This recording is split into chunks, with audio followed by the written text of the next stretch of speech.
Hello കൂട്ടുകാരെ, നമ്മളൊരു ഇങ്ങനെ ഒരു ദിവസം നേരെ നോക്കിയപ്പോഴാണ് നമ്മുടെ പൂവനും നമ്മുടെ മധുമയും കൂടെ എവിടെ ഇങ്ങനെ നിൽക്കുന്നുണ്ട്. നമുക്ക് അന്നേരം പോയി നോക്കി അവരെല്ലാം വന്നിരിക്കുന്നത്. ഇതൊന്ന് വിശന്നിട്ടാന്ന് തോന്നുന്നു എല്ലാവരും വന്നിരിക്കുന്നത്. എല്ലാവരും ഉണ്ട്.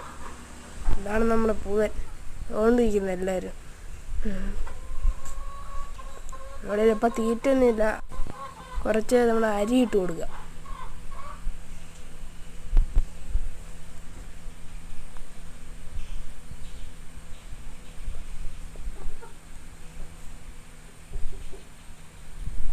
ഞാൻ അങ്ങനെ അരി എടുത്തുകൊണ്ട് വന്നിട്ടുണ്ട്.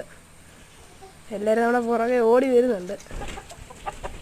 ഞാൻ നമ്മുടെ പൂവൻ വന്നു, ചിപ്പി വന്നു, മധുമയാണ് ഫസ്റ്റ് ചെയ്യുന്നത്. എല്ലാവർക്കും ഇന്നത്തെ എൻ്റെ വീഡിയോ ഇഷ്ടപ്പെട്ടാൽ ലൈക്ക് ചെയ്യുക, സബ്സ്ക്രൈബ് ചെയ്യുക.